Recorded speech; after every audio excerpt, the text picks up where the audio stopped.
సాక్షాత్తు ఆ శివయ్య అనుగ్రహించాడు. మరొక 48 గంటల్లో కర్కాటక రాశి వారి తలరాతని మార్చే వ్యక్తి రాబోతున్నాడు. ఈ విషయంలో జాగ్రత్త. కర్కాటక రాశి వారి జీవితం ఏ విధంగా ఉండబోతోంది? మరొక 48 గంటల్లో వీరి జీవితంలో కలగబోయే మార్పులు ఏమిటి? వీరి తలరాత మార్చే వ్యక్తి ఏ విధంగా రాబోతున్నాడు? వీరు ఏ విషయంలో జాగ్రత్తగా ఉండాలి? అన్నీ కూడా ఇప్పుడైతే మనం క్లియర్గా ఈ వీడియో ద్వారా తెలుసుకుందామండి. శ్రీ కోయదేవతల జ్యోతిష్యాలయం ఫోన్ ద్వారా జ్యోతిష్యం చెప్పబడును. కాశీ అఘోరాల వద్ద వాక్సిద్ధి మంత్రసిద్ధి పొందిన వంశపారంపర్య జ్యోతిష్యులు లక్ష్మణ్ రాజు గారు మీ సమస్యలైన ధనం నిలకడ లేకపోవటం, వ్యాపార సమస్యలు, వివాహం ఆలస్యం, ప్రేమ, సంతానం, భార్యాభర్తల సమస్యలు, శత్రుదోషం, పీడకలలు, వంశవృద్ధి లేకున్నా, ఆరోగ్య మానసిక సమస్యలు ఉన్నా మీ పేరు జాతకాన్ని బట్టి ఫోటో చూసి అద్భుతమైన జ్యోతిష్యం చెప్పగలరు. మంత్ర ప్రయోగాలున్నా, పూర్వీకుల దోషాలున్నా, స్త్రీ శాపాలున్నా, దిష్టి తీసిన నిమ్మకాయలు తొక్కి బాధపడేవారికి పనుదిష్టి ప్రభావం, చేతబడి, బాణామతి వంటి ఇతర ప్రయోగాలకు శక్తి పూజలు చేయబడును. మీకు ఎటువంటి సమస్యలు ఉన్నా 100% గ్యారంటీగా పరిష్కారం. ధన వశీకరణ, జన వశీకరణ, భార్యాభర్తల వశీకరణ, ప్రేమ వశీకరణ చేయబడును. దూర ప్రాంతాల వారికి ఫోన్ ద్వారా జ్యోతిష్యం చెప్పబడును. మీరెక్కడెక్కడో జ్యోతిష్యం చెప్పించుకుని నిరాశ చెంది ఉంటే ఒక్కసారి ఈ గురువుగారిని సంప్రదించి పరిష్కార మార్గం పొందండి. శ్రీ కోయదేవతల జ్యోతిష్యాలయం ఫోన్ ద్వారా జ్యోతిష్యం చెప్పబడును. ఎటువంటి సమస్యకైనా ఫోన్లోనే పరిష్కారం చూపబడును. అంతకన్నా ముందు మీలో ఎవరైనా కొత్తగా కనుక మన ఛానల్ని చూస్తున్నట్లయితే తప్పకుండా వీడియోని లైక్ చేయండి. తప్పకుండా మన ఛానల్ని సబ్స్క్రైబ్ చేసుకోవడం మర్చిపోకండి. సబ్స్క్రైబ్ చేసుకోవడంతో పాటుగా పక్కనే బెల్ ఐకాన్లో ఆల్ని ట్యాప్ చేయండి. ఈ విధంగా చేయడం ద్వారా మేము పెట్టే ప్రతి వీడియో కూడా మీకు నోటిఫికేషన్ రూపంలో కనిపిస్తుందండి. మీరు మిస్ కాకుండా మన వీడియోని చూడగలుగుతారు. ఇక వీడియోలోకి వెళ్ళిపోయి కర్కాటక రాశి వారి గురించి తెలుసుకుందాం. పునర్వసు 4వ పాదం, పుష్యం ఈ 1, 2, 3, 4 పాదాలు, ఆశ్లేష 1, 2, 3, 4 పాదాల్లో జన్మించిన వారు కర్కాటక రాశికి చెందుతారు. ఎండ్రకాయ లేక పీత అనబడే జలచరము ఈ రాశికి చిహ్నంగా శాస్త్రాలలో చెప్పబడి ఉంది. ఈ రాశి చక్రంలో 4వ రాశి కర్కాటక రాశి వారికి రాశి అధిపతి చంద్రుడు. చంద్రుడు మనకారకుడు కావున వీరి మనస్తత్వం చాలా సున్నితంగా ఉంటుంది. మంచి పనులు చేయాలి అనే తపన కూడా వీరిలో అధికంగా ఉంటుంది. వీరు మంచి వినయ విధేయతలు కలిగి ఉండడం చేత వీరికి చాలామంది స్నేహితులు కూడా ఉంటారు. ఈ కర్కాటక రాశికి సంబంధించినటువంటి వారికి వీరి జీవితంలో వీరు ఇప్పటి వరకు కూడా చూడలేనటువంటి మార్పులు అయితే ఈ సమయంలో చూడబోతూ ఉన్నారు. ప్రయత్న కార్యసిద్ధి ఉంటుంది. కొన్ని విషయాల్లో మనోనిబ్బరం చాలా అవసరం. అనవసర ఖర్చులు చేస్తారు. కీలక లావాదేవీల విషయంలో నిపుణులను సంప్రదించి చేయడం ఉత్తమ ఫలితాలను ఇస్తుంది. శ్రీ వెంకటేశ్వర స్వామి వారి దర్శనం శుభప్రదం. గౌరవప్రదమైన జీవితాన్ని పొందుతారు. మనోబలంతో చేసే పనులన్నీ కూడా మీకు చక్కటి విజయాన్ని అందిస్తాయి. ఒక్క ముఖ్యమైన వ్యవహారంలో ఆశించిన ఫలితం సిద్ధిస్తుంది. కొన్ని కీలక సమయాలలో ఓర్పు చాలా అవసరం. ఆర్థికంగా పైకెదుగుతారు. బుద్ధిబలం చాలా బాగా పనిచేస్తుంది. మీలోని సత్యనిష్ట మిమ్మల్ని ఉన్నతుల్ని చేస్తుంది. కాలమే కొన్ని సమస్యలకు పరిష్కారం చూపుతుంది. ఖర్చులను నియంత్రించండి. శ్రీలక్ష్మి ధ్యానం వలన మీకు అన్నీ కూడా శుభ ఫలితాలు కలుగుతాయని చెప్పడంలో సందేహం లేదండి. ఈ కర్కాటక రాశి వారికి సమయం అంతా కూడా అనుకున్న పనులన్నీ కూడా అనుకున్న విధముగా జరుగుతాయి. మీ జీవితంలో మీరు మునుపెన్నడూ కూడా చూడలేనటువంటి మార్పులు కూడా ఈ సమయంలో మీరైతే చూడబోతూ ఉన్నారు. మీకు అన్ని విధాలుగా కూడా అనుకూలత అనేది అధికంగానే ఉంటుంది. ఈ కర్కాటక రాశికి చెందినటువంటి వారికి ఈ సమయంలో ఏడాదిలో కెరియర్ పరంగా మిశ్రమ ఫలితాలు అయితే కనపడుతూ ఉన్నాయి. ఈ రాశి నుండి శనిదేవుడు 8వ స్థానం నుండి సంచారం చేయనున్నాడు.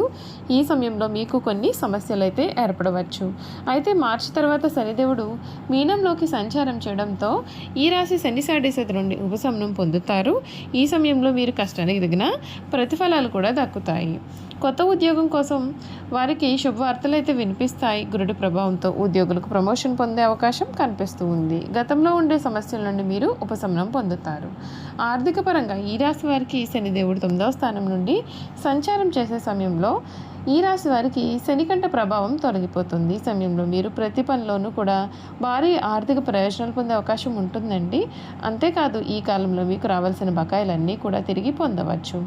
దీనితో పాటుగా గురుగ్రహం ప్రత్యేకమైన అనుగ్రహం కారణంగా మీ ప్రతి రంగంలో కూడా విజయం సాధిస్తారు. మీ ఆదాయం పెరిగే అవకాశం అయితే ఉంటుందండి. అయితే కుజుడి ప్రభావంతో మీ ఖర్చులు పెరిగే అవకాశం కూడా కనిపిస్తూ ఉంది. మీ ప్రేమ జీవితం చూసుకున్నట్లయితే ఈ రాశి వారికి ప్రేమ జీవితంలో నూతన సంవత్సరంలో చాలా అనుకూలంగా ఉంటుంది. ఈ కాలంలో మీకు కొన్ని వివాహ ప్రతిపాదనలు కూడా రావచ్చు. కర్కాటక రాశి వారు ప్రేమ వివాహం చేసుకునే అవకాశాలు కూడా అధికంగా ఉంటాయి. ఈ సమయంలో మీరు చాలా సహనంతో ఉండాలి. అప్పుడే మీరు సంబంధం సంబంధాలను బలోపేతం చేసుకోగలుగుతారు. మీ భాగస్వామితో చాలా ఆనందంగా కాలాన్ని గడిపే అవకాశాలు కూడా ఉంటాయండి. మే తర్వాత గురుడు 12వ స్థానం నుండి రవాణా చేయడం వలన అద్భుతమైన ప్రయోజనాలు పొందే అవకాశం కూడా కనిపిస్తూ ఉంది. మీరు వ్యాపార పరంగా చూసుకున్నట్లయితే కర్కాటక రాశి వారు ఈ ఏడాది అనేక రంగాల్లో శుభ ఫలితాలు అయితే పొందుతారు. మీరు కొందరు వ్యక్తుల సహాయంతో పెద్ద ఆర్డర్ లేదా పెద్ద ప్రాజెక్టులను పొందవచ్చు. దీనితో పాటుగా మీరు కొత్త వ్యాపారం ప్రారంభించడం వలన మంచి ఫలితాలు కూడా పొందే అవకాశం ఉంటుందండి. గురుడు 12వ స్థానం నుండి రవాణా చేయడం వలన ఈ రాశి వారికి కొత్త అవకాశాలు కూడా లభిస్తాయి. ఏడాది చివరిలో మీరు పెట్టిన పెట్టుబడులకు మంచి ప్రయోజనాలు కూడా పొందుతారు. శనిదేవుడి ఆశీస్సులతో మీ వ్యాపారం కూడా మెరుగవుతుంది. మీ కష్టానికి తగిన ఫలితాలు కూడా కనిపిస్తున్నాయి. ఆరోగ్యపరంగా ఈ రాశి వారికి చాలా శ్రద్ధ వహించాల్సి ఉంటుంది. ఈ రాశి నుండి శనిదేవుడు 8వ స్థానంలో సంచారం చేసే సమయంలో కొన్ని సమస్యలు అయితే ఎదురవుతాయి. ముఖ్యంగా మొదటి 6 నెలలు ఒత్తిడి, అలసట వంటి సమస్యలు అయితే అధికంగా ఉంటాయి. గురుడు మే మాసం నుండి తర్వాత 12వ స్థానంలోకి ప్రవేశించిన వెంటనే మీ ఆరోగ్యం కూడా మెరుగుపడుతుంది. ఈ సమయంలో ఒత్తిడి తగ్గించేందుకు మీరు ప్రయత్నం చేయాల్సి ఉంటుందండి. కర్కాటక రాశి వారికి ఏడాది విద్యారంగంలో మెరుగైన ఫలితాలు వచ్చే అవకాశాలు అయితే ఉంటాయి. గురుడి ప్రభావంతో మీరు ఉన్నత విద్యకు సంబంధించిన రంగాల్లో ప్రవేశాలు పొందుతారు. అంతేకాదు వీరి వైవాహిక జీవితంలో ఈ ఏడాదిలో వైవాహిక జీవితంలో చాలా సంతోషంగా ఉంటారండి. మీరు ప్రేమ వివాహం చేసుకునే అవకాశాలు కూడా అధికంగా ఉంటాయి. ప్రేమ వివాహం కోసం ప్రయత్నం చేసే వారికి కోరికలు నెరవేరుతాయి. అయితే వివాహ జీవితం నూతన ఫలితాలను పొందుతారు కూడా. ఈ కాలంలో వైవాహిక జీవితంలో పెద్దగా సమస్యలు అనేవి ఉండకపోవచ్చు. అవివాహితులకు మంచి వివాహ సంబంధం వచ్చే అవకాశం ఉంటుంది. ఈ రాశి వారు ఈ సమయంలో వీరి జీవితంలో కలగబోయే మార్పులు కూడా అన్నీ తెలుసుకున్నారు కదండి. ఇక వీరి గుణగణాలు ఏ విధంగా ఉంటాయి, కర్కాటక రాశి వారి పూర్తి జీవితం ఏ విధంగా ఉండబోతుందో తెలుసుకుందాం. కర్కాటక రాశి వారు అందరి చేత గౌరవింపబడేవారుగా ఉంటారు. ఆధ్యాత్మిక మత విశ్వాసాలు కలిగి ఉంటారు. సమాజ సేవ పట్ల ఆసక్తి కలిగి ఉంటారు. సాధ్య జీవితం గడుపుతారు. ధనం దానంతరం అదే వీరి వద్దకు వచ్చి చేరుతుంది. వీరికి భవిష్యత్తు చెప్పగలిగే శక్తి ఉంటుంది. ప్రశాంతత, వాత్సల్యం వీరి ముఖంలో కనబడుతూ ఉంటుంది. ఈ రాశిలో జన్మించిన వారి మనసు పరిపరి విధములుగా ఉంటుంది. కొంతకాలం ఉత్సాహము, ఆశ, సంతోషము వెల్లివిరుస్తుంది. మరికొంతకాలము విషాదము, నిరాశ, దిగులుతూ కలుగుతూ ఉంటుంది. ఈ కర్కాటక రాశి వారికి వీరికి నచ్చిన వారి కోసం వాళ్ళ సంపదను, ధనాన్ని, వస్తు సంపదను, తమ యొక్క సమస్తాన్ని సమర్పించుకుంటారు. వీరికి నష్టము కలిగినా, అనారోగ్యము కలిగినా కూడా ఏమాత్రం లెక్క పెట్టకుండా సహాయం చేస్తారు. ఇతరుల బాధ్యతలను నెత్తిన పెట్టుకునే స్వభావం వీరు కలిగి ఉంటారు. వీరు ఎక్కువగా ప్రయాణం చే వృత్తులు ఎందు స్థిరపడతారు. అనగా వాహనములపైన, నౌకలపైన, విమానములపైన, రైలు బండ్లపైన తిరిగే వృత్తుల్లో వీరు చక్కగా రాణిస్తారు. టూరింగ్ ఏజెంట్లు, టూరిస్ట్ సంఘ నిర్వాహకులు, ఔషధము ఏజెంట్లు, ప్రచారం చేయవారు కాను వీరు చక్కటి నైపుణ్యాన్ని ప్రదర్శిస్తారు. చూసారు కదండి, కర్కాటక రాశి వారి గురించి అయితే తెలుసుకున్నాం కదా. ఈ వీడియో కనుక మీకు నచ్చినట్లయితే తప్పకుండా వీడియోని లైక్ చేయండి. తప్పకుండా మన ఛానల్ని సబ్స్క్రైబ్ చేసుకోవడం మర్చిపోకండి. సబ్స్క్రైబ్ చేసుకోవడంతో పాటుగా పక్కన బెల్ ఐకాన్లో ఆల్ని ట్యాప్ చేయండి. ఈ విధంగా చేయడం ద్వారా మేము పెట్టే ప్రతి వీడియో కూడా మీకైతే నోటిఫికేషన్ రూపంలో కనిపిస్తుంది.